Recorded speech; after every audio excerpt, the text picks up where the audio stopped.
Kembali lagi di Porsalang bersama dengan gua, Patrick, dan hari ini kita kedatangan tamu seorang jurnalis yang juga orang asli Manchester City ya, Firzi A. Idris. Halo. Emang orang asli Manchester City? Enggak kali. Dia cuma kerja di sana. Asli. Ini orang asli. Ini orang asli north of the border, man. Udah hampir ke atas udah dekat-dekat Scotland dia. Ya kalau Game of Thrones tuh we the North. Iya, the North, orang-orang North. Iya. Oh, bukan orang asli Manchester City ya sih. Dia justru lebih dekat afiliasinya dengan Sunderland. Dengan MU.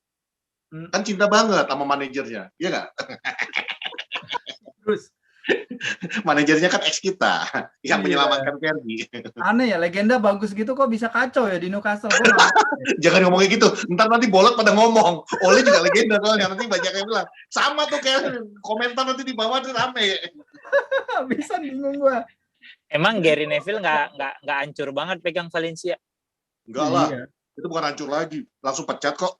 Nggak ada yang bagus kok emang kecuali Ole sampai saat ini gitu ya, nggak ada yang bagus gitu loh kecuali Ole sampai saat ini gitu ya. Adalah Paul Ince waktu itu megang Watford. Paul Ince sekarang dia di Blackpool ya, di mana sih Paul Ince? Udah nggak ngelatih kayaknya. Nggak ngelatih ya, anaknya masih di Blackpool ya, si Tom Ince. Angkatannya tuh rada-rada tuh Paul Ince, Mark Hughes gitu-gitu tau gak sih? Ya, Marcus juga lumayan loh dulu kan, waktu megang City awal-awal. Dan lain-lain. Chelsea drop langsung.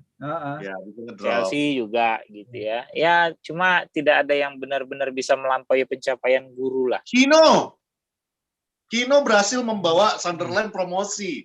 Habis itu dipecat. Dua legenda MU, satu ke Newcastle, satu ke Sunderland kan. Iya, Bruce kan juga pernah di Sunderland, makanya dia Bruce kan. Iya, betul. Sheffield Wednesday, Sheffield United pernah, Birmingham, Aston Villa pernah, aneh emang. Pernah, iya. Sebenarnya mungkin kayak gini, Ji. Kalau aku bilang ya, itu kutukan Keegan. Dulu Keegan nyerang MU, nyerang Fergie. Sekarang MU ngirimin semua the best of us ke kalian kan gitu. Iya, benar. Sampai dulu Gabriel Obertan juga dikirim ke Newcastle. Obertan, betul. Terus siapa lagi ya pemain United yang pernah ke Newcastle? Alan Smith. Nicky Butt, betul. Nicky Butt. Nicky Butt kan sukses ya di Newcastle. Ya, Kate Gillespie. Kalau Kate Gillespie itu, tapi Kate Gillespie kan karena Giggs sudah mulai naik kan, gitu loh. Sebenarnya kalau dalam hal Kate Gillespie, dia justru lebih terkenal sebagai pemain Newcastle jadinya. Karena masih muda gitu kan. Ya kan itu kan dia digeser kan karena Giggs sudah nanjak. Terus masih ada Lee Sharp gitu ya. Gillespie digeser dia gitu. Akhirnya dia main sama Ginola gitu-gitu kan. Benar kan? Iya, lumayan. Kayak kalau nasib Dan James di MU musim ini. Nah, udah ada Sancho, masih ada Greenwood, ya kan? Dan James duduk aja dulu. Dia salah satu penampil terbaik Wales di Euro 2020. Oh iya. Kalau itu emang gue setuju. Soalnya lu nyebut salah satu penampilan terbaik Wales. Karena penampil Wales, beda sama penampilan. Iya, penampil. Beda ya. Karena lu bilang Wales, gue setuju. Karena Wales oke. Gitu. Kalo jadi sih gimana nih sih? Ketawa. Jadi gimana nih Euro 2020 ini sih? Gimana apanya nih? Setelah hampir mendekati garis akhir. Ya. Apa sih konklusi yang bisa lu sarikan gitu loh? Apa? Dari sisi permainan menurut gua, dan itu fakta ya. Bisa lah. Itu menjadi sebuah turnamen yang lebih baik daripada 2016. Benar ya, dari sisi jumlah gol segala macam gitu ya. Bahkan gol bunuh dirinya aja itu udah ngalahin akumulasi sepanjang masa Euro dari tahun 60 loh. Dari semua. Ya. Dari semua gitu.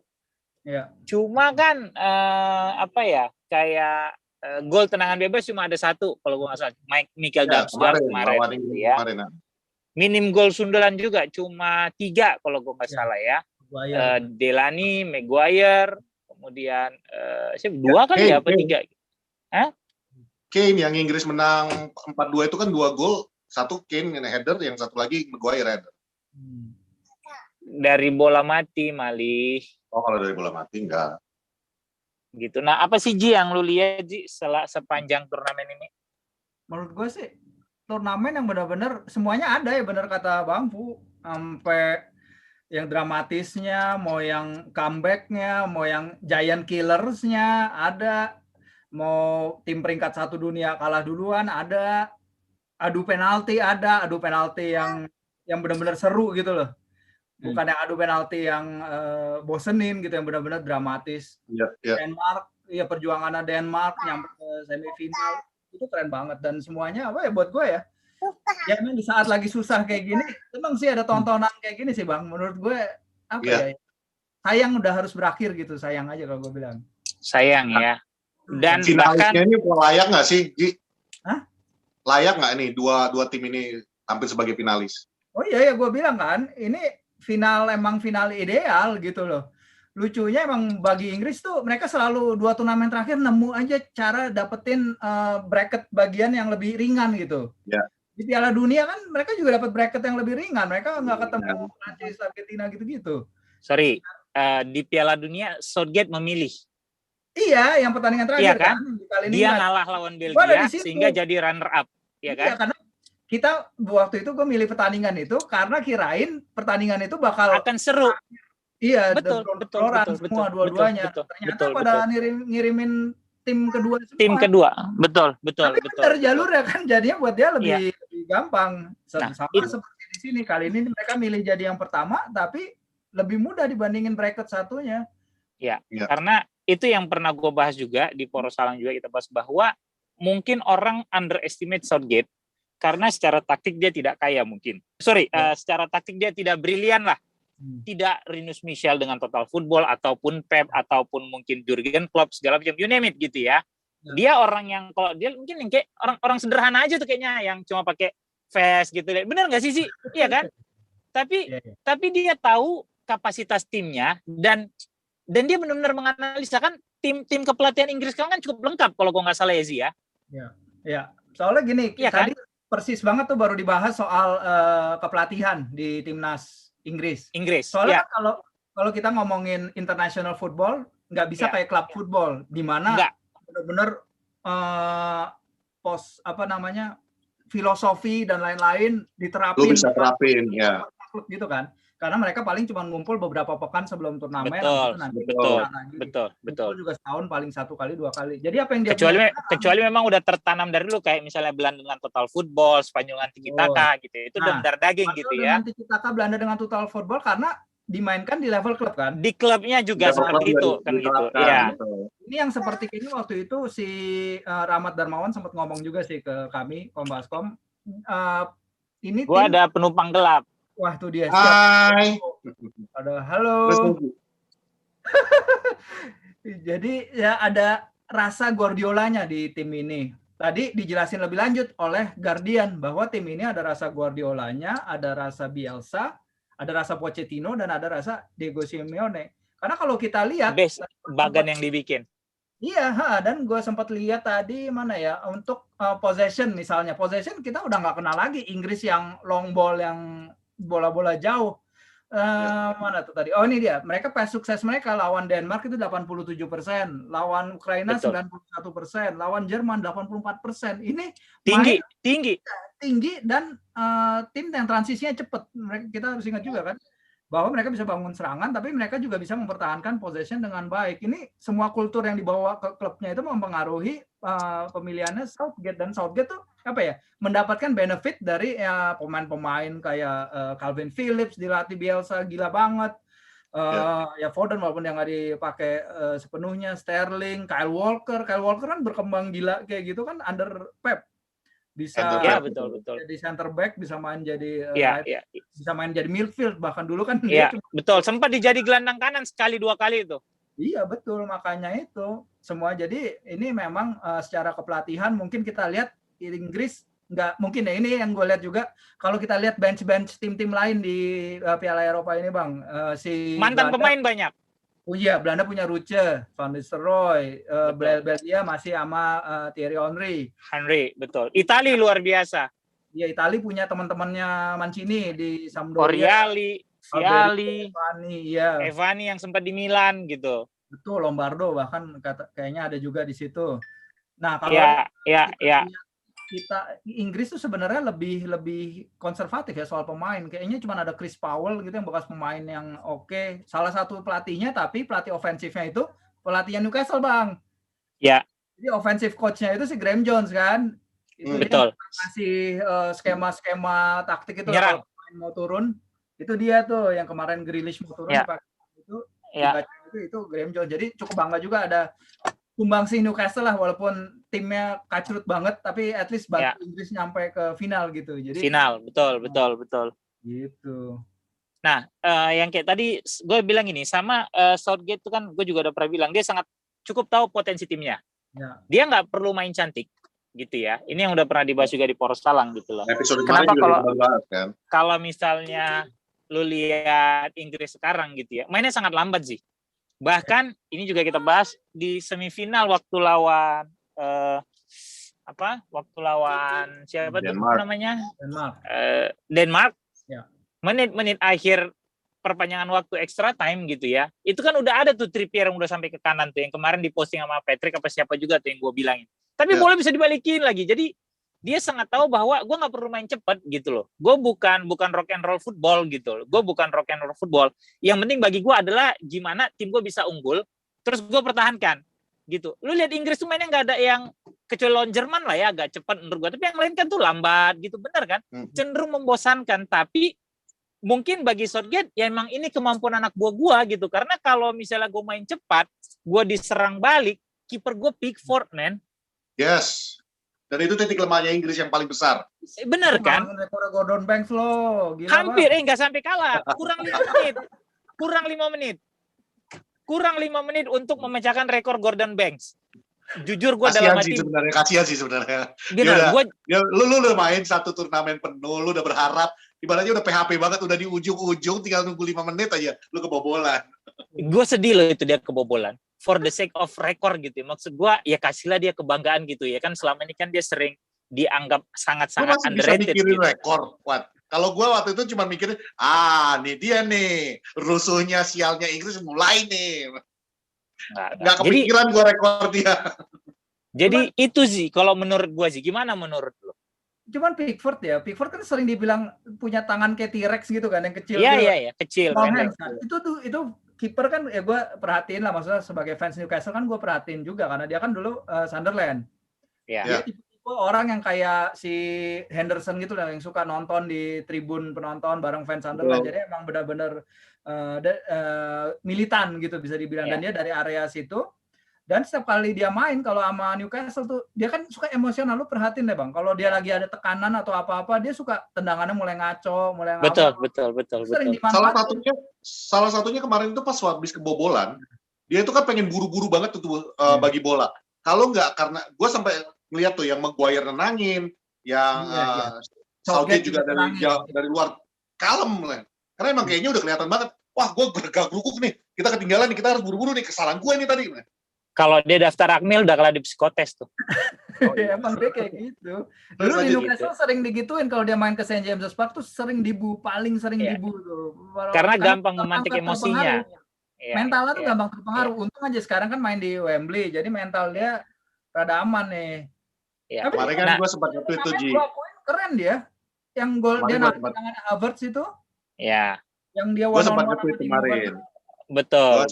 Gue bilang, nih jangan-jangan Pickford tuh kayak gini nih, mentalnya tuh memang mentalnya tim papan tengah kali ya. Cuman gue takut ngomong kayak gini, kalau gue ngomong gini ntar nanti fans-fansnya Everton ngamuk nih sama gue bilang.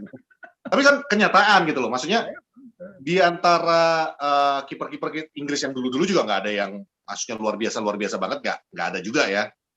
Tetap aja akan ada siapa lu sebutlah David Seaman. Lah.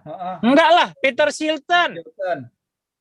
Kejauhan Bapak, maksudnya kita ngomongin yang akhir-akhir ini aja lah, nggak usah sampai sejauh itu. Gila.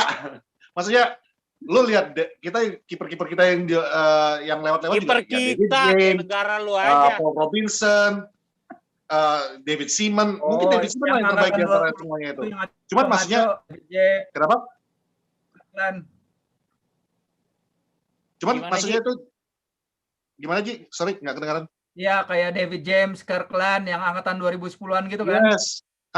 Tapi maksudnya di antara mereka yang juga bukan yang super apa, tapi di antara mereka itu masih bisa gue bilang Pickford ini yang paling gegabah, paling nggak tenang. Walaupun untuk shot stoppingnya itu salah satu menurut gue dia dengan David James itu hampir sama deh. Ini sama-sama bagus deh kalau untuk shot stopping. Tapi gegabahnya ini termasuk yang corner terakhir Denmark kemarin. Dia mungkin panik kali ya. Detik-detik terakhir lu masih sempet lu tarik tangan, tapi tetap dia udah bisa lihat itu nggak ke arah gawang gua lagi, tetap aja ditepis. Akhirnya dapat corner yang jauh lebih membahayakan. Jadi gue sempat ngucapin ini di beberapa media sosial gua dan waktu itu sama Mas juga gue bilang titik terlemahnya Inggris ini ya Pickford, like it or not gitu loh. Makanya yang kemarin kayak kata Fuad juga kan udah bilang one of the reason kenapa Pickford saat ini paling jarang berusaha lah istilahnya, dipaksa untuk berusaha karena defensive line-nya itu ya we have to admit ya Maguire, Stone, Walker tuh tergolong yang sangat kuat dan Phillips sama Declan Rice tuh membantu banget untuk covering Pickford. Ya, bagus banget Declan Rice sih, keren, kelas sih. Ya, lu tidak bisa berharap Declan Rice seperti Pirlo atau Verratti atau Jorginho sih. Declan Rice ya Declan Rice, tugas gue cuma motong bola gitu loh kasarnya gitu loh. Nah, menurut lu sendiri Inggris cukup pantas nggak di final, Ji? Pantas. Kalau lihat permainan mereka, sebenarnya kalau lihat Southgate kan juga dia bukannya nggak berusaha ya, dia kan beberapa kali bikin keputusan besar tuh yang mungkin kelihatan rada aneh gitu, kayak dia mainin Trippier pertama back kiri pertandingan pertama, habis itu Raheem Sterling dia tetap mainin padahal jelek banget kan sama jimatnya Southgate kalau gue bilang. Iya makanya aneh, tapi ternyata golin gitu, justified. Habis itu dia switch di lawan Jerman, dia mainin dia balik 3-4-3 Jerman. Tuh pintar gue bilang karena Jerman dikasih 3-4-3 nggak bisa gerak sama sekali. Habis itu dia masukin media darlingnya nih Jack Grealish kemarin lawan Denmark. Tapi terus tarik lagi. Makanya kan gila, maksudnya lu antara perlu ya rada-rada atau lu perlu keberanian yang besar gitu loh untuk melakukan itu gitu loh. Kalau gue bilang itu pinter karena dia tahu kalau masih ada Grealish, Inggris pasti akan mau pegang bola, mau nyerang. Itu tadi gue bilang gitu loh. Kalau kata Roy Keane habis pertandingan itu, Gareth Southgate is probably one of the most bravest manager I've ever seen. Karena nggak ada pemain yang suka. Itu gue bisa jamin. Nggak ada pemain yang suka. Lu datang dari sub dan lu di sub. Lagi bener. Apalagi cuma nyari perkara kalau kayak gitu. Orang yang dengan pemberitaan medianya kepada Grealish kan kayak dianggap second coming-nya ini kan, Gaza. Yes. Dan itu satu lagi pemain yang dianggap second coming-nya Gascoigne, si Foden udah pakai warnain rambut apa segala. Betul. Potong rambutnya sama. Sejak 2 pertandingan pertama dia nggak bisa. Nggak pernah dimainin. Trustnya hilang. Jadon Sancho pun. Jadon Sancho cuma main 1 kali. Di fase sejauh sepanjang turnamen ini. Ya. 90 menit di Ukraina, lawan Ukraina. Ya itu dia berani, tapi dia semua keputusan itu kan akan ditentukan oleh hasil kan pada ujungnya. Betul. Dan hasil dia dapat gitu loh. Jadi makanya tadi kayak gue bilang kan, orang lihat dia underestimate, tapi emang dia sebenarnya pinter, dia tahu apa yang dia mau lakukan terhadap tim ini gitu loh. Dan itu memang dia udah bangun dari Rusia gitu loh. Dari Rusia 2018 dia tahu gue mau bikin tim seperti apa, gue mau tim gue bermain seperti apa gitu loh. Walaupun gue tidak perlu permainan yang wah segala macam bla bla bla, tapi ya kayak tadi lu bilang barusan, apapun itu di sepak bola yang orang lihat tuh hasil akhirnya gitu loh. Hasil akhir yang dilihat, hasil akhir yang menentukan akan sampai di mana lu gitu loh. Hasil akhir yang menentukan apakah lu bisa juara apa enggak gitu loh. Lu main cantik kayak Belanda 74, 78 segala macam enggak juara. Ya orang cuma ingat oh ya Belanda yang runner up gitu loh. Ya kayak kata, tapi dengan Gary Lineker aja Gary Lineker kan udah bilang Inggris akhirnya menjadi tim turnamen. Iya. Southgate bisa berhasil merubah tim ini menjadi benar-benar jadi tim turnamen yang nggak peduli dengan filosofi, yang nggak peduli dengan nama besar. Yang penting hasil akhir. Iya. Dan orang lupa, Jerman di 90-an kayak gitu loh, Ji. Benar nggak? Jerman di 90-an, mainnya tuh orang bilang, ya kenapa dibilang special turnamen? Karena main lu lambat panas, kadang main seri, segala macem gitu loh. Tapi julukan tim diesel kan, makanya kan iya, makanya Jerman dapat julukan tim diesel. Lu lihat aja Jerman main di 90 lawan Belanda seperti apa, gitu loh. Nggak ada seru-serunya gitu loh. Lu lihat Jerman main di final lawan Argentina kayak apa, kalau nggak divingnya si Clinch apa Voller, gue lupa, sampai akhirnya dapat penalti Brehme yang eksekusi gitu loh. Lu lihat Jerman main di opening World Cup 94 lawan Bolivia seperti apa, yang orang gadang-gadang ini bagus. Tapi itu tadi, ini udah berubah jadi tim spesialis turnamen. Lu nggak perlu main cantik, karena turnamen itu kan pendek. Lu nggak perlu main gas terus segala macem gitu kan. Nggak perlu, lu atur aja juga udah pace lu. Yang penting lu tahu menit hari kesekian gue ada di mana gitu loh. Lu itu sih kalau menurut gue nggak ngaruh, lu tetap nggak akan juara kalau nggak bisa lolos dengan angka yang skornya kata Coach lah. You cetak 3, lawan cetak 4, lawan tetap menang kan gitu. Sama gini satu lagi, kalau orang mengagungkan permainan indah nggak salah, cuma balik lagi hasil akhir ya orang yang lihat tuh hasil akhir. Belanda 78 main masih orang bilang total football sangat bagus walaupun nggak ada Cruyff ya gitu. Tapi yang diingat adalah Argentina yang juara 78. Yes. Orang nggak ingat tuh insiden kiper Peruzzi, benar nggak? Ya. Iya kan? At the end of the day, the champions yang diingat orang. Juaranya Argentina, padahal kan cukup kontroversial tuh. Kiper Peru kan tuh yang kelahiran Argentina, yang Argentina bisa menang sampai 6-0 kalau gue nggak salah ingat gitu loh. Iya kan? Jadi di akhir ya menurut gue ya emang orang dia tuh hasil akhirnya gitu. Nah, Italia sendiri gimana menurut lu? Ya, balik dikit lagi kayak tadi ngomongin Piala Dunia 90, si Sir Bobby Robson kan juga udah bilang, itu tim yang layak ke final itu Inggris, bukan Jerman. Iya, mainnya bagus banget semifinal. Dan gue nangis, gue nggak bohong. Gue sedih. Umur gue 12 tahun, gue tuh lihat 8-6 dia kalah, terus gue udah seneng banget nih. Golnya David Platt waktu lawan Belgia, dikasih bola tendangan bebas gitu, dia putar badan balik, dang, kiper Belgia Michel Prudhomme tuh gitu loh. Itu gol paling keren menurut gua gitu ya. Lawan Kamerun udah sempat ketinggalan, Geraldino kerja di hero gitu kan. Terus tiba-tiba kalah penalti men gitu loh. Itu kan anjrit gitu loh. Jadi ya apapun gitu ya, kayak tadi gue bilang juga benar kan, jadi bahwa dengan pemain-pemain yang ada sekarang, gue nggak perlu main ngegas, gue nggak bisa main cantik dengan lu mau ngandalin main pegang bola kayak zaman Lampard, Gerrard Scholes, gelandang lu Declan Rice sama si Calvin Phillips, kan nggak mungkin. Iya kan? Lu mau ngandalin crossing bagus, lu nggak punya Beckham, even lu nggak punya Darren Anderton gitu loh. Iya kan? Bener kan? Gitu. Jadi maksud gue, ya gue tau gue main kayak gini gitu loh. Gue bisa masak nasi goreng, tapi model nasi goreng kampung. Gue nggak bisa masak nasi goreng dengan stick segala macam yang lu makan di resto bintang 5 gitu loh. Tapi nasi goreng kampung gue ini telur ceploknya setengah matangnya mantap, iya kan? Selesai lu makan, lu akan bilang, oh nasi gorengnya enak nih di warung ini. Bener nggak? Yang orang ingat kan itu jadinya. Mantap, bener. Gitu loh. Itu loh, menurut gue, Ji. Iya. Tinggal satu step aja nih, tapi satu stepnya ini yang ujiannya berat banget nih. Berat banget. Itali. Dan ini salah satu tim yang paling berat, yang mungkin salah satu tim yang paling berat yang harus dihadapi Inggris sepanjang turnamen ini kan. Di luar kemarin Jerman dan ya Denmark juga bikin repot ya. Cuman ya dalam arti repot ini karena sudah di semifinal kan. Iya. Karena masalahnya Jerman juga datang dengan tim yang ancur-ancuran gitu loh. Betul. Are we talking with Coach Justin here using ancur-ancuran? Emang gitu ya? Nggak, mungkin Virgi terlalu sering lihat tweetnya Koci jadi ke bawah. Enggak, gue lihatnya teks dari Koci gue. Oh, teks dari Koci malah ya. Kocak gitu, sumpah itu. Kocak itu saya. Gimana Itali? Sebenarnya ya Itali kan gue tempatin nih sebagai emang rada nekat, tapi gue tempatin dia sebagai kuda hitam turnamen. Padahal orang-orang bilang kenapa tim sekuat Itali lu taruh sebagai kuda hitam gitu. Gue bilang ya lihat aja Itali kapan terakhir juara, tahun 68, itu cuma satu-satunya gelar.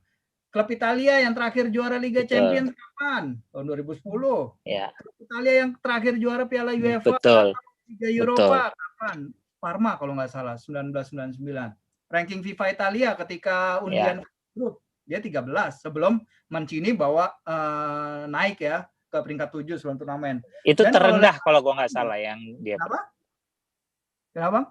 Itu terendah ranking Italia kalau gua nggak salah. Iya, ranking Italia terendah yang gue ingat. 2019 tuh emang rendah-rendahnya. Habis itu bandar-bandar juga naruh Italia di luar 5 besar. Makanya gue yakin bilang mereka ini kuda hitam, cuman live by the reputation of the uniform aja gitu, Azzurri gitu. Siapa yang nggak kenal Azzurri kan? Siapa yang nggak kenal tim betul, Italia? Betul. Praktis mereka baru bagus lagi sekarang dan mereka nggak lolos Piala Dunia 2018 loh. Betul. Jadi tapi untuk Mancini kemudian bikin mereka sampai 33 pertandingan nggak terkalahkan, nggak tahu gimana caranya, rahasianya apa. Ya mungkin yang dikasih makan di Coverciano itu udah emang makanannya enak banget dan bergizi banget gitu loh. Jadi pelatihnya bagus-bagus. Jadi itu sih gue bilang dengan penampilan dia sekarang, dengan cara mainnya juga oke, gue bilang main 4-3-3 simetrik. Sayang ya emang Spinazzola, emang Inggris banyak hokinya sih gue bilang. Yes, itu dia. Itu mungkin jadi salah satu kuncian sih untuk di final kalau menurut gue pribadi ya. Ya mau nggak bisa disamain kan, Emerson yang hampir nggak pernah main bagi Chelsea sama Leandro Spinazzola. Kita lihat aja. Cuman media Spanyol kemarin ketika mereka mau ketemu di semifinal dibilang kalau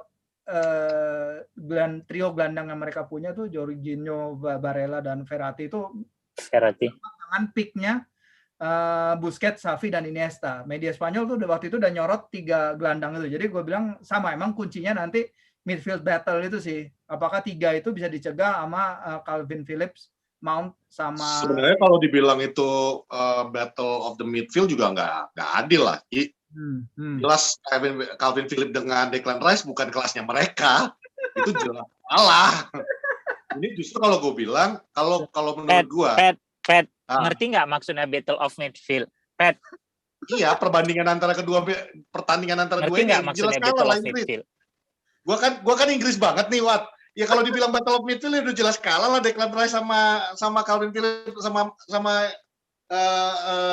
Verratti sama Barelli nggak bisa disamain lah. Tapi gue bilang enggak loh, gue bilang bisa loh ngimbangin loh Declan nanti kok dibilang, makanya nanti itu dia bagus banget emang untuk ngerebut bola dan lain-lain. Phillips dia main sebagai number 8, attacking number 8 itu juga bagus banget. Apalagi sekarang Mason Mount udah balik. Itu seru sih gue bilang, duel tengahnya seru sih, walaupun Italia mungkin lebih banyak main lewat sayap ya, lewat Emerson. Kita lihat nih perannya apakah mau disamain apa Spinazzola atau dia lebih mundur. Tapi kalau dia nggak bisa main seperti Spinazzola, artinya Insigne nggak bisa cutting ke dalam kan, yang jadi senjata utamanya mereka. Jadi kita lihat, apalagi di sisi sayap satunya si Chiesa juga lagi golnya kan keren-keren di turnamen ini, sakit. Nah, tapi justru kalau Italia maksimalkan main dari sayap agak PR. Performa back Inggris lagi bagus di sayap loh. Iya, bisa. Iya kan? Luke Shaw lagi kan?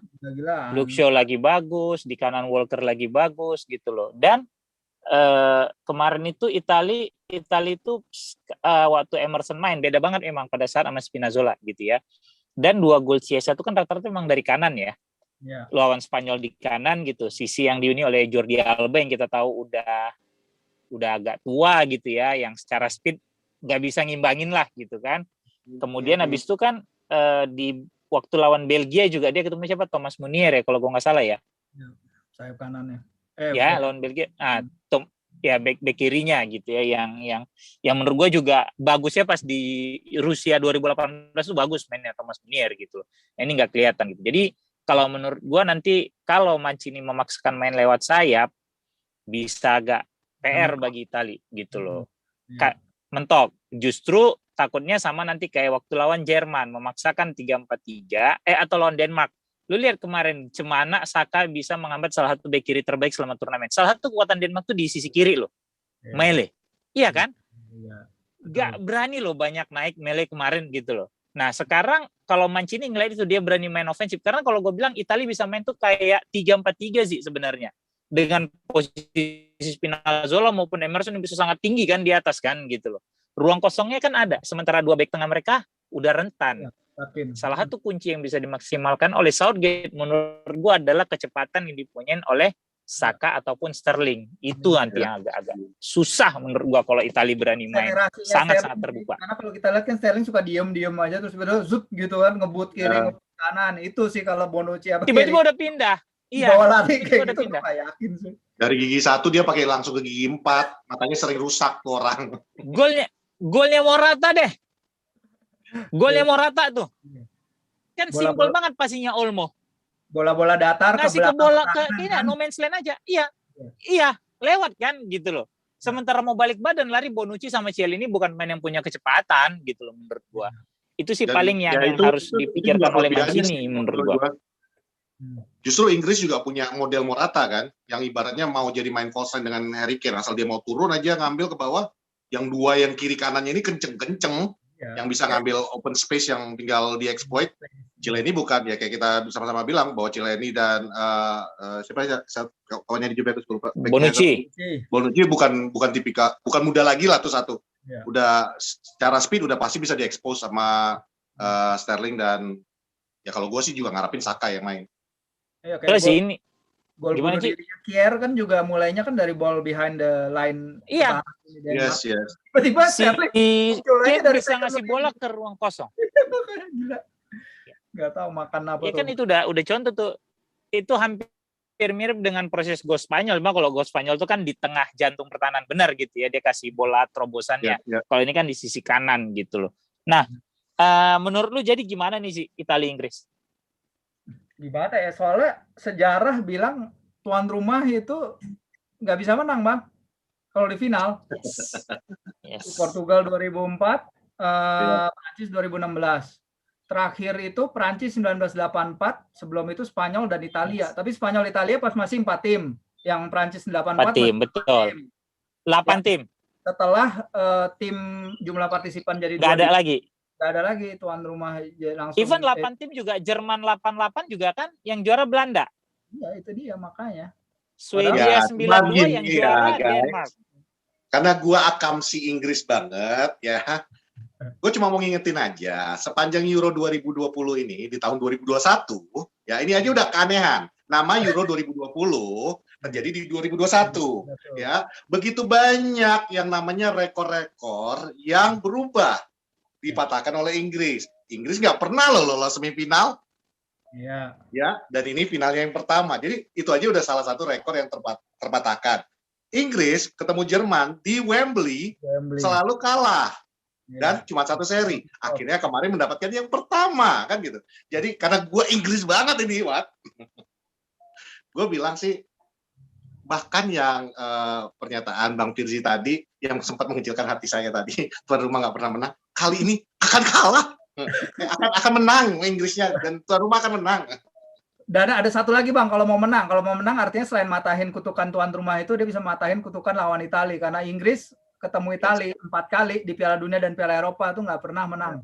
Terakhir di Manaus kan, yang kebetulan wasitnya si Bjorn Kuipers juga nih nanti nih, sama itu 2-1. Kalau di Euro terakhir mereka kemarin ketemu Piala itu yang adu penalti, yang Pirlo Panenka. 12. Itu dia terakhir tuh. Kan tapi salah satu yang pertama udah Jerman, tim pembawa sial pertama udah dikalahkan. Ya inilah tim pembawa sial yang kedua yang harus dibereskan. Tapi menurut gue kalau mereka main dengan spirit 97 pada saat Inggris main di Roma di pertandingan terakhir penyisian grup untuk pra Piala Dunia 98 yang kepalanya Paul Ince bocor gitu ya. Beckham masih sangat muda, Gaza main gitu ya. Itu kan yang gue ingat tuh ya, habis pertandingan tuh kalau gue baca gitu tuh kayaknya Inggris tuh heroik banget tuh. Nggak kalah lawan Italia, seri 0-0 sehingga mereka lolos gitu kan. Sementara sebenarnya rekornya dari tahun 61 kan selalu buruk tuh. Gue inget banget itu gitu. Pokoknya yang jadi ikonik kan kalau di 90 nggak salah Terry Butcher tuh yang berdarah gitu ya. Ini Paul Ince nih yang berdarah, kapten gitu kan, bebat gitu kepalanya. Nah, kalau mereka mengusung semangat spirit seperti itu sih mungkin kejadian. Tapi balik lagi, Italia adalah Italia. Siapa yang pecah kepalanya nih di final? Italia itu kan punya ini filosofi apa filosofi Italia yang menghalalkan segala cara itu Spinozia. Itu dia mau dibahas tuh Bang, gimana bisa ngalahin itu coming home itu, bisa nggak ngalahin taktik licik, bukan licik sih maksudnya, kemampuan mereka bertahan. Whatever it takes. Kayak kata Avenger, whatever it takes kan. Whatever it takes. Pet, boleh nggak dengar dulu, Pet? Nggak usah banyak bercanda. Gue dengar. Gitu. Apa sih istilahnya, Ji? Furbizia. Jadi, Furbizia. Jadi emang ada dua ini, Bang. Ada dua kultur akamsinya Inggris sama akamsinya Itali. Kalau Inggris pasti Bang Pet udah ngerti banget. Tapi kalau di Itali, si Gianluca Vialli itu yang pernah bilang kalau di Inggris tuh orang bermain dengan hati. Emang passion with heart. Iya. Tapi di Itali mereka bermain dengan otak. di bukunya Vialli. Jadi memang bagi press Inggris juga kayak football is a game gitu. Tapi kalau buat orang Itali, football is a job. It's life. It's life. Gitu, benar-benar jauh lebih. Dan apa ya? Dan taktiknya, kita lihatlah Itali ngalahin Belgia kayak apa. Itunya cara pinternya mereka untuk nahan bola, untuk mainin possession supaya bola nggak berada dalam permainan. Bisa nggak Inggris hidup dengan itu gitu loh? Makanya karena itu kultur kan yang udah diturunkan turun-temurun untuk situ. Bahkan gue share pengalaman. Diam dulu boleh nggak? Iya, terus. Tanpa kalau lu ingat yang Immobile itu yang jatuh. Ya. Itu kan ikonik banget jadinya gitu ya. Lu yang berharap dapat penalti segala macam yang kayaknya udah teatrikal banget. Begitu bola gol berdiri gitu. Itu kan salah satu itu tadi kan apa? Kok gue lupa namanya? Furbizia ya? Furbizia, seni. Furbizia, ya. Seni menghalalkan segala cara untuk menang kan gitu. Nah, pers Inggris digituin kan ngamuk-ngamuk nanti lihat aja. Betul. Ini gue mau share pengalaman nih kemarin ya. Gue kan sempat yang kemarin pas suatu tugas untuk kemanusiaan itu bersama tim yang dari Italia kan. Memang bos gue itu orang Italia. Waktu itu Champions League MU ketemu sama Juventus. Dia pendukung Juventus banget. Padahal tinggalnya di Roma. Ya. Dan itu kan kita menang tuh. Ya, MU menang. Tahu nggak? Selama pertandingan gue kirain cuma pemain aja yang begini-begini. Tau gak, dia nonton, ini gue sampai lihat, ini orang gerusak-gerusuk banget ya loh. Kita nonton di handphone, kecil layar gitu, dia berdiri, pakai bahasa Italia nggak tahu ngomong apa, ini kan jarinya. Yang gue perhatiin ya, memang passion mereka untuk sepak bola itu, orang Inggris, ya selama, ya kayak Persi juga udah tau lah, orang Inggris itu gimana cintanya sama bola, tapi basically it's a lifestyle kan, it's a weekend, something to do on the weekend, nonton your football, ngelepas semua kecapean lu selama 1 minggu. It's a lifestyle dalam arti itu. Tapi kalau gue perhatiin, orang Italia ini, it's not a lifestyle, it is life. Kan gitu. Ini bukan gaya hidup, tapi memang ini hidup. Cara dia tuh yang, dan begitu Juventus kalah, peluit terakhir ditiup, gue kirain dia cuma ngambek malam itu doang. Karena gue, ya namanya ceng-cengan ya selama nonton. Besoknya gue dicuekin, didiemin gue seharian. Cuman gara-gara timnya kalah. Tapi ya bagi gue itu memang 98 lu nonton di handphone apa, Pet? 98 sih. Kan gue berangkat 2008. Yang kemarin 2008 yang ke Palu. Oh, yang MU Juve tahun berapa itu? Yang 2008. Oh, yang 2008. Oke. Bukan yang 99. Ji, satu lagi. Ini kan lagi banyak orang meributkan keuntungan Inggris sebagai tuan rumah. Yang dibilang Inggris cuma sekali main jauh lah, segala macam, bla bla bla gitu ya. Menurut lo itu ngaruh nggak? Ngaruh sih. Apalagi di post pandemik ini kan, pemain-pemain 1,5 tahun nggak ada penonton. Tiba-tiba all of a sudden lu dapat pertama 22.000 di fase grup. Iya, naik terus. Lawan Jerman. Tiba-tiba dapat 60.000. Untung Boris Johnson nggak jadi ini ngasih full capacity ke Wembley karena varian Delta kan lagi masuk ke sana. Lagi masuk, betul. Hampir 35.000, jadi nggak dikasih 90.000. Tapi gue bilang untuk mereka punya home advantage kayak gini, ini makanya ide pelatih ini tuh kadang suka ngerasa aneh-aneh. Pinter tapi enggak gitu loh kalau menurut gue ya. Iya. Tujuan dia mungkin oke, mungkin niat dia baik, tapi jadinya untuk beberapa tim punya keuntungan kandang itu nggak fair gue bilang. Apalagi kayak Denmark harus main ke Baku, harus main ke Copenhagen, maksudnya terlalu jauh-jauh gitu loh buat beberapa tim, nggak fair. Karena itu paling cuma pergi St. George Park, habis itu ke hotel Wembley, St. George Park, hotel Wembley. Paling jauh Roma, enak banget kan. Tapi gini, kalau udah nggak bisa menang emang udah Udah parah. Tapi gini. Bang, ini namanya mungkin UEFA juga udah nulis sekarang Inggris ini. Udah diukir duluan ini, Ji. Kita lagi ngomong ini, kita lagi syuting ini. Itu tukang ukirnya itu udah bikin di piala. Ya. Tapi gini, Ji. Jalurnya udah disiapin bener-bener. Ya, tapi gini. Toh sebelum Piala Eropa menjadi terbagi ke beberapa kota gitu ya, sehingga satu negara bisa menjadi tuan rumah untuk beberapa pertandingan banyak.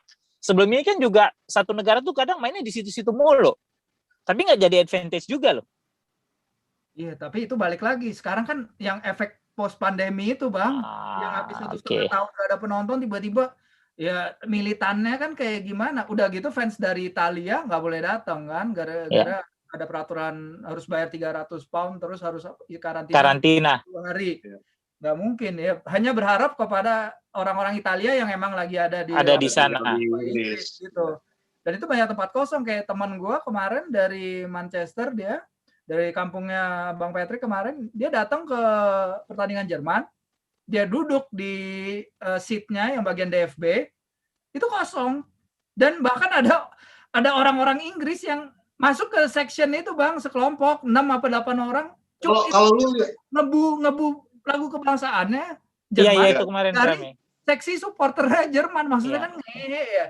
Itu kan kalau lu lihat golnya Denmark yang waktu mereka ngerayain, itu justru ada yang pakai baju seragam putih kan, supaya fans Inggris yang ada di situ juga diem lesu gitu. Ngambil jatah kan, jadi kan. Iya. Gila loh, itu ngaruh sih, gue bilang itu ngaruh banget. Ngaruh ya. Advantage sebagai tuan rumah di kondisi pandemi kita cerita ya, karena kalau sebelum pandemi gue bilang itu tidak menjadi satu nilai plus yang absolut gitu, karena Portugal 2004 kurang meriah apa itu supporternya gitu kan, mengintimidasi Yunani gitu kan. Itu dia kutukan tuan rumah tadi, Bang. Ya, itu dia sih. Balik lagi karena selepas 84 emang tidak ada tuan rumah yang menjadi juara di negaranya sendiri kan gitu. Nah, ini karena Virgi orang media juga nih, gue mau nanya nih sebenarnya. Kan tadi kita ngomongin yang tuan rumah tuh nggak pernah juara kan gitu ya. Apalagi kita ngomongin Inggris nih ya, yang ibaratnya medianya itu yang selama ini terkenal justru menekan timnya kan. Apakah mungkin ini pengaruh juga yang baik itu Portugal, baik itu Prancis, dan sekarang ini Wembley, apakah mungkin karena ekspektasi juga udah terlalu besar, tekanan kepada tim terlalu besar, dan itu pasti akan mempengaruhi pemain kan? Apakah media ini berperan sebesar itu juga nanti di final? Ya itu kalau soal ngomongin pers Inggris pasti Bang Patrick udah ngerti banget lah, dari dulu di sana bacain koran-koran, dan mereka kan korannya apa ya Bang ya, nggak kayak koran di kita kan kadang nyari jalan tengah aja gitu loh, cukup ya mau cari aman. Komentator atau media sering bilang permainan cukup bagus, cukup baik, cukup. Tapi kalau di sana ya lu jelek banget, nggak dianggap. Raheem Sterling kayak apa diserangnya sama The Sun sebelum tiba-tiba dia 180 gitu dibilang we're been kemarin yang waktu mau semifinal drop Kane's ball katanya kan. Iya, makanya itu sampai itu The Sun, Sky Sports saja bilang kayak Raheem apa gitu Sterling, tapi tetap aja kreditnya dikasihnya ke Harry Kane gitu loh. Betul. Banget. Itu pemain pasti baca, gue yakin. Nggak mungkin nggak. Dan itu kan media sempat juga yang bikin dari dulu sempat jadi masalah dari 2006, dari generasi emasnya mereka kan 2000 gara-gara badan-badan itu gara-gara wax-nya dibiarin ikut sama Erikson. Jadinya kan media sirkus, salah satu media sirkus yang tuding jadi penyebab kegagalannya. Gara-gara media sirkus itu tadi, gara-gara Erikson ngizinin wax pada ikut. Iya, betul. Gila. Semua tuh kayaknya udah sekarang ini lebih lagi. Ya itu kayak yang Aldi kemarin tunjukin di mana ya? Yang dia bawa koran Daily Mirror itu sebelum pertandingan Denmark lawan Denmark itu dia udah nyetak final Inggris Itali, udah. Mereka udah nyetak itu sebelum hari pertandingan. Gila. Ya pasti kebaca lah, ketahuan lah. Nah, tinggal disitulah nanti peran Southgate gimana dia bisa menenangkan psikologis anak-anak asuhannya nih sebelum main. Iya. Itu benar. Kalau menurut gua. Karena itu udah pasti mentalnya akan sangat beban itu. Beban mental sangat gede banget gitu kan. Lu udah dikerek tinggi-tinggi nih sama Santero Negeri gitu ya. Nah, kebayang tuh gimana ntar kalau kalah kan gitu. Nah, menurut gue balik lagi, gue ngerasa Southgate adalah orang yang cerdas gitu. Dia sangat tahu kemampuan timnya, sehingga yang kayak gitu bisa sih di handle sama dia menurut gue. Cuma tinggal memang nanti gimana permainannya di lapangan aja nih, taktik dia jalan apa enggak gitu. Iya sih. Seharusnya gitu sih, karena ya itu tadi ada banyak rintangan sejarah pertama, kedua secara teknik Italia juga lagi gila-gilaan. Bagus. Tapi ya, faktor X-nya itu. Faktor X, ya. Ya, faktor Wembley lah, faktor Italia nggak bisa ada supporter, banyak, dan faktor X bahwa tahun ini mereka ngalahin banyak jinx gitu. Itu kayak gitu sih gue bilang main ke mental pemainnya, self belief mereka bisa naik bisa turun berdasarkan itu gitu. Kalau tahun ini kita bisa ngalahin Jerman di Wembley untuk kali pertama sejak 1975, untuk ngalahin Jerman di babak knockout turnamen besar sejak 1966, pasti mereka ngira kayak anjir mungkin I am something gitu kan, pemain-pemainnya pasti mikir itu, betul I am more gitu loh. Jadi bawa sih gue bilang, jadi ya itu tadi, dan dan Declan Rice bisa nyaingin seorang gelandang pemenang Liga Champions nanti ujungnya, bisa jadi Jorginho. Dan ini dekat sama keberuntungan kalau menurut gua. Itu juga itu banyak banget. Penalti yang udah ditepis bolanya bisa ke dia, itu lu nggak bisa bilang itu udah luck gitu loh. Iya itu. Waktu Harry Kane di interview kan ditanya gimana perasaannya main 1-2 dengan diri sendiri katanya. Kan itu udah nggak ngerti lagi gua gitu loh. Bunuh diri gitu ya. Benar-benar ya memang mainnya bagus, cuma maksudnya gol yang lu dapat tuh bukan gol yang benar-benar dari game of play lu yang luar biasa gitu, enggak. Yang lawan Ukraina aja Bang, 4 gol itu berapa gol coba yang gampang banget, yang nggak kejaga. Maguire, iya, betul gitu loh. Jadi terakhir lu mengunggulkan Inggris apa Italia untuk menjadi juara?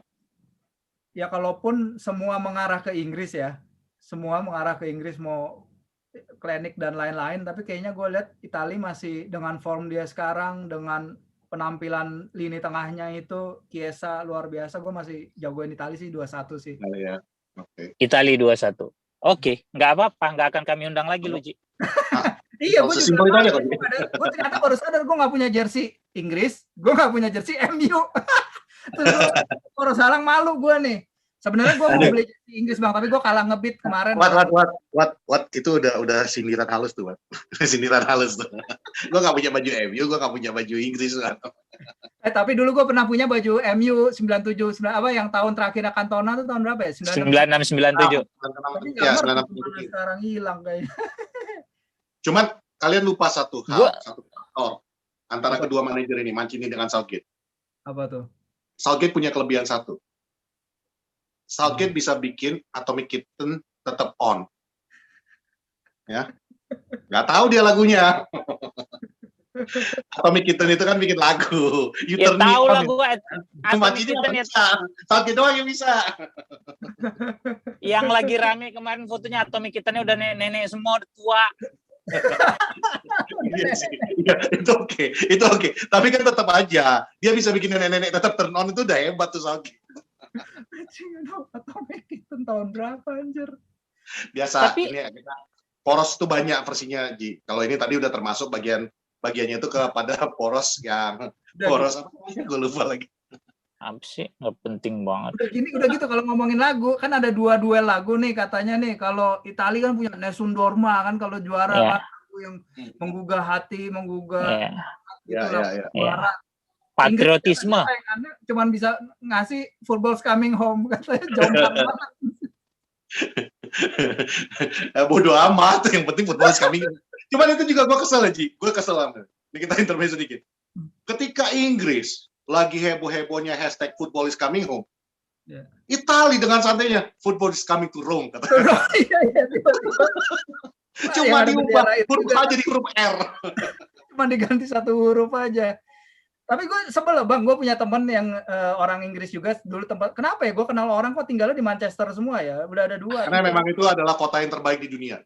Iya gitu ya lu akamsi. Kalah New York, kalah Paris, kalah semuanya. Manchester is the best. Lo tidak menyadari bahwa universally speaking to you, man. Why are you supporting Newcastle, Ji? You're friends with us. You better choose, you wanna blue or you wanna red. Gua kalau kan gue juga sering ke Manchester kalau gini-gini. Gue suka katanya lo, oke lo. Tapi kan lo orang kesekian yang ke Manchester City. Iya, udah gitu nggak ada filmnya lagi. Aduh.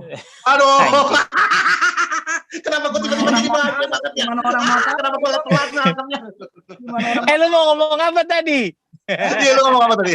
Sampai lupa. Football coming home. Temen gue itu Manchester 2 enak mereka mau football coming home. Kalau menurut mereka nggak tahu ya, menurut Bang Pem mungkin beda. Orang utara itu lebih senang membela klub ketimbang membela timnas. Jadi yang membela timnas itu lebih orang-orang selatan. Gua nggak tahu benar apa enggak, tapi Midland ke atas itu semuanya ya. Iya, jadi itu dia perbedaan antara Northerners tuh ngerasa bukan orang bawah, bukan selatan kan, bukan London dan lain-lain.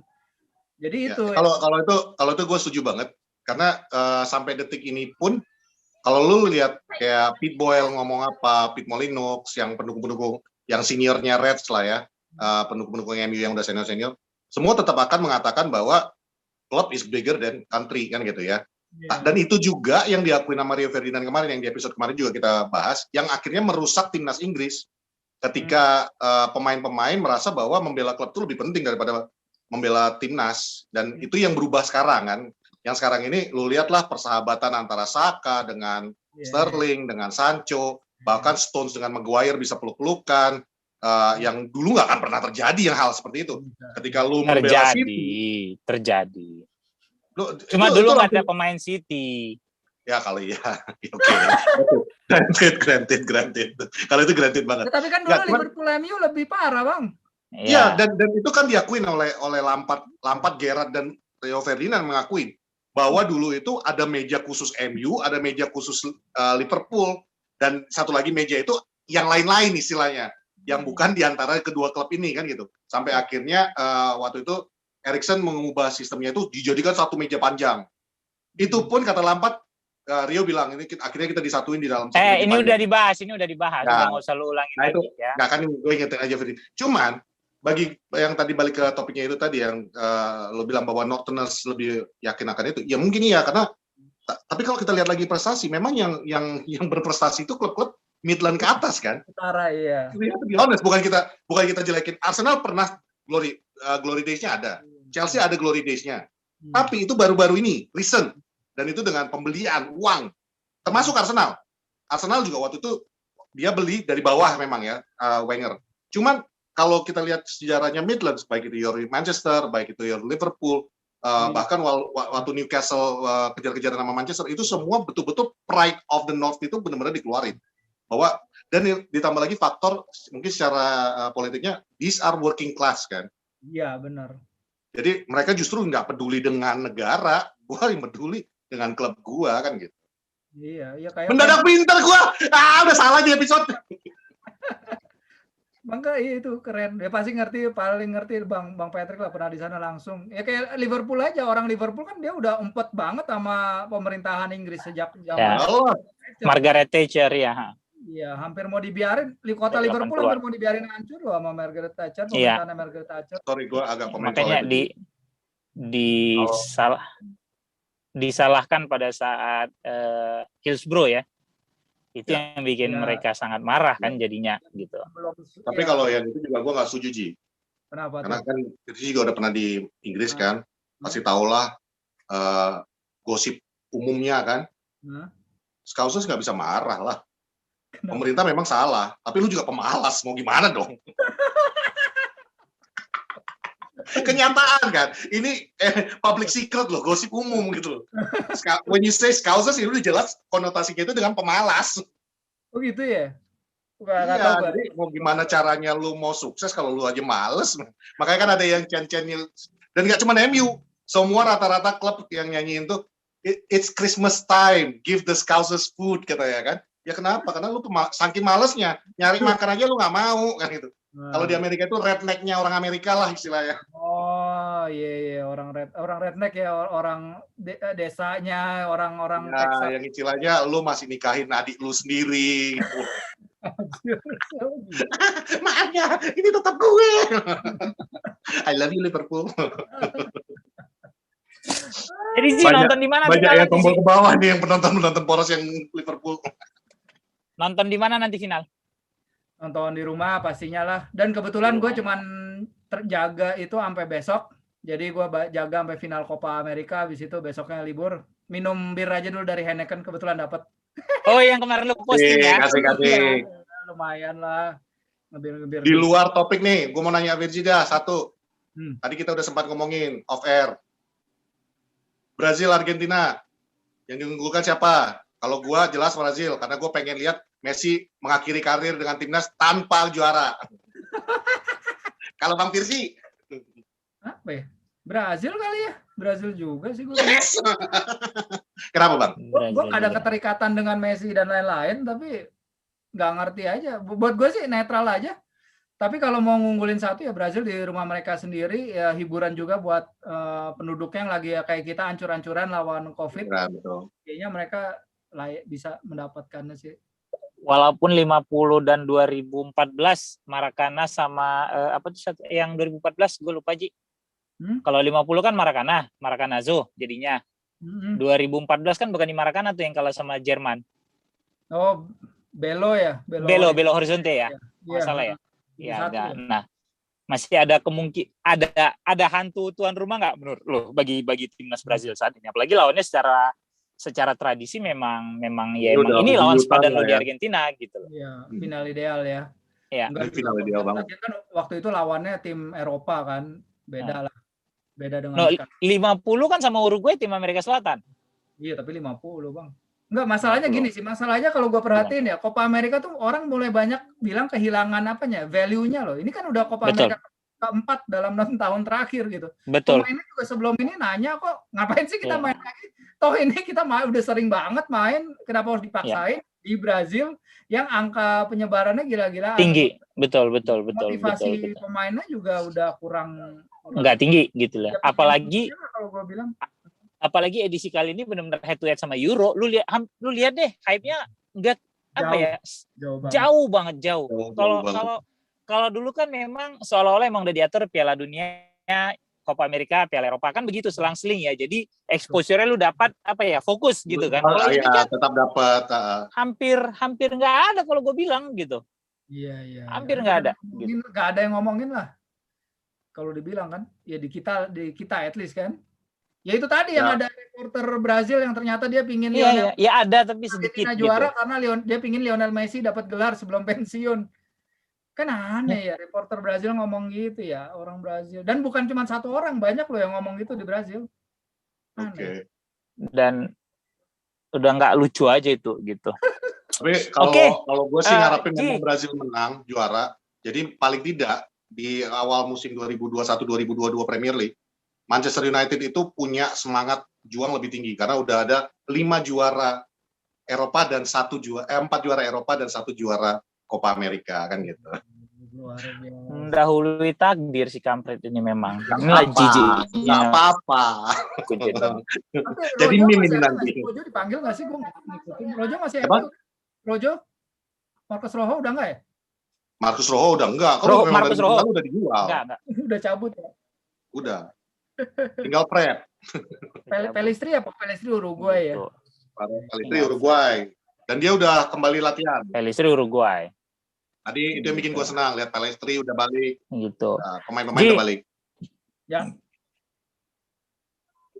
J, terima kasih sudah mengisi Poros Salang untuk kali yang kedua gitu ya. Terima kasih Bang. Senang kalau lu ada gitu kan. Cukup oke. Sehat-sehat terus. Selamat menikmati birnya di akhir pekan besok gitu ya Ji ya.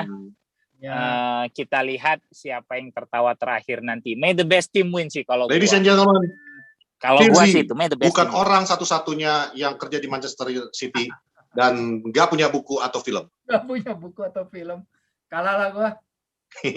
Tapi tulisannya banyak. Tulisannya banyak. Tulisan lu lebih banyak. Kualitasnya jauh. Lebih banyak. Kualitasnya jauh lebih baik. Tulisan lu kalau dibikin buku. Salam, thank you banget Bang Fu, Bang Patrick, thank you banget. Semua tulisan lu kalau dibikin buku juga udah cukup itu Ji. Dari zaman lu di bola. udah cukup tulisan lu tuh udah satu buku gitu. Udah mantep banget. Dan nggak perlu ngeklaim sih tapi. Fuck. Dah. Gila. Parah. Ji, udah Ji. Kita nggak usah bikin film. Kita bikin sinetronnya, Ji. Bikin sinetron. Biar lebih dramatis. Pemanah di St. James Park. Pemanah. Robin Hood dari St. James Park. Gitu. Oke. All the town yang pernah gue kunjungin selama di Inggris, Ji. Salah satu kota terbaik menurut gue untuk wisata ya. Untuk datang lah, untuk lu wajib berkunjung kalau lu ke Inggris adalah Newcastle. Oh iya, itu the best. Bukan cuma dari castle tuanya ya, yang namanya Newcastle, padahal castle-nya udah tua-tua semua di situ. Iya. Cuman salah satunya itu adalah orang-orangnya sih menurut gua. Iya. Orang-orangnya itu bener-bener Batak, Wat. Kalau kau mau bandingin di Indonesia, Newcastle itu Bataknya orang Inggris. Keras-keras sekali, Pak. Nggak jauh beda dengan Scotland. Oke. Friendly, mereka asli baik-baik. Nah, sangat friendly. Ya sama kayak Batak, keras tapi sangat ya lu lihat welcome gue, gitu lu ya. Tampang Rambo Atirinto kita. Oke. Thank you banget ya, Ji ya. Sebelum gua tutup sekali lagi gue punya pertanyaan. Habis ini tutup ya Pak Prod ya. Kan lu udah ke Newcastle tadi lu bilang Pet ya. Ya. Kastilnya tua-tua gitu loh. Ya. Tuan mana lu sama kastil di Newcastle? Ya tuan kastilnya lah gila lu. Lu kata gue Gatot Kaca, lebih tua daripada Candi Borobudur. Dadah. Ji, thank you sekali lagi Ji. Sehat-sehat ya Ji. Bye. Jangan lupa ya, karena gue YouTuber banget sekarang kata Mimin. Jangan lupa kalau suka video ini like, kalau tidak suka ya dislike. Dan jangan lupa klik tombol subscribe. Lekas sembuh Mimin Porosalang. Semoga segera cepat sembuh Mimin Porosalang. Cepat sembuh Mimin. Stay positif. Amin. Di negatif. Stay positif. Kalau stay positif ya dia positif terus bego. Kebiasaan. Dadah. Bye.